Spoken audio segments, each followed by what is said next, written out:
सभापति जी, हम गृह मंत्रालय के कामकाज पर यहां चर्चा कर रहे हैं और मैं समझता हूं देश का जो गृह मंत्रालय है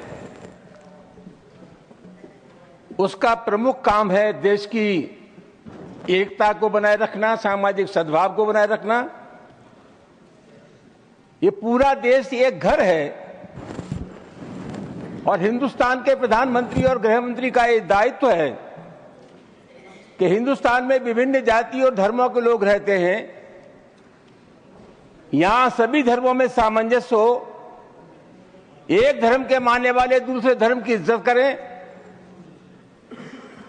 लेकिन पिछली बार देखने में आया है कि जानबूझ करके हमारे देश में सामाजिक सद्भाव को बिगाड़ने की कोशिश की जा रही है। उपसभापति जी, मैं नहीं जानता, अभी होली का त्योहार था और मैंने कहीं नहीं पढ़ा कि किसी मुसलमान ने यह कहा हो कि हम सद्भावना बिगाड़ना चाहते हैं या होली के त्योहार में व्यवधान पैदा करना चाहते हैं। लेकिन इसके बावजूद भी तमाम ऐसे बयान आए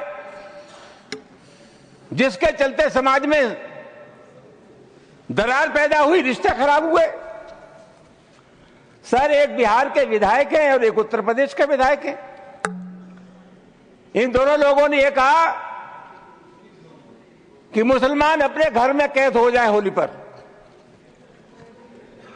उत्तर प्रदेश के एक मंत्री ने कहा कि जिनको रंगों से नफरत है वो हिंदुस्तान छोड़ रहे हैं।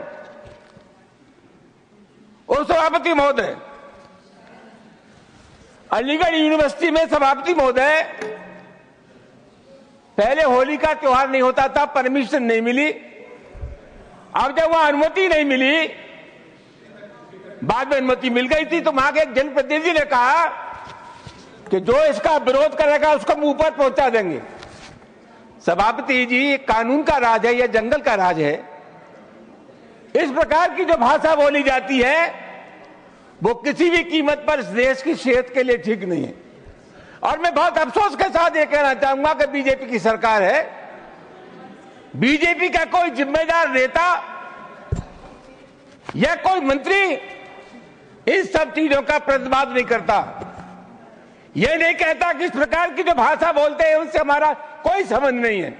तो क्या हम मान करके चले कि इस प्रकार के जो तत्व है उनको सरकारी संरक्षण प्राप्त है या इनको भाषा अच्छी लगती है? सभापति महोदय, बार बार कहा जाता है और अभी कहा गया कि जो लोग होली में के त्योहार पर होली नहीं खेलना चाहते, और जैसा मैंने कहा जिनको रंग पसंद नहीं है वो हिंदुस्तान छोड़ दें। उप सभापति महोदय, मैं आपके मार्फत से जानना चाहूंगा, ये देश किसी के बाप का देश है? हिंदुस्तान में विभिन्न जातियों के धर्मों के लोग रहते हैं। इस देश की मिट्टी पर जितना अधिकार हिंदू का है उससे कम अधिकार हिंदुस्तान के मुसलमान का है। राष्ट्रीय आंदोलन में हिंदू, मुसलमान, सिख, ईसाई सब लोगों ने तिरंगे झंडे के नीचे एक कौम बनाई। आखिरी मुगल बादशाह जफर, उसके बेटों का सर कलम कर दिया गया, बादशाह जफर के पास भेज दिया गया और अंग्रेजों ने कहा दमदमे में दम नहीं, अब खैर मांगो जान की, ए जफर ठंडी पड़ी अब तेग हिंदुस्तान की। बूढ़े बादशाह जफर ने कहा गाजियों में बू रहेगी जब तक ईमान की, तख्त से लंदन तक चलेगी तेग हिंदुस्तान की।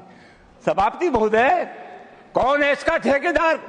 हर बात में एक तो ये बीजेपी के लोगों का तकिया कलाम हो गया है सभापति महोदय कि मुसलमान, इनमें बाबर का डीएनए है।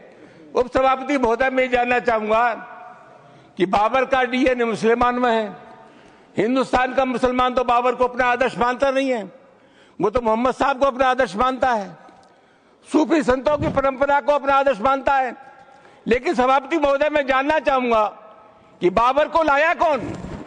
बाबर को इब्राहिम लोदी को हराने के लिए राणा सांगा लाया था। तो मुसलमान तो बाबर की औलाद हैं और तुम गद्दार राणा सांगा की औलाद हो, ये हिंदुस्तान में तय हो जाना चाहिए। अगर बाबर की तो आलोचना करते हैं, राणा सांगा की आलोचना नहीं करते।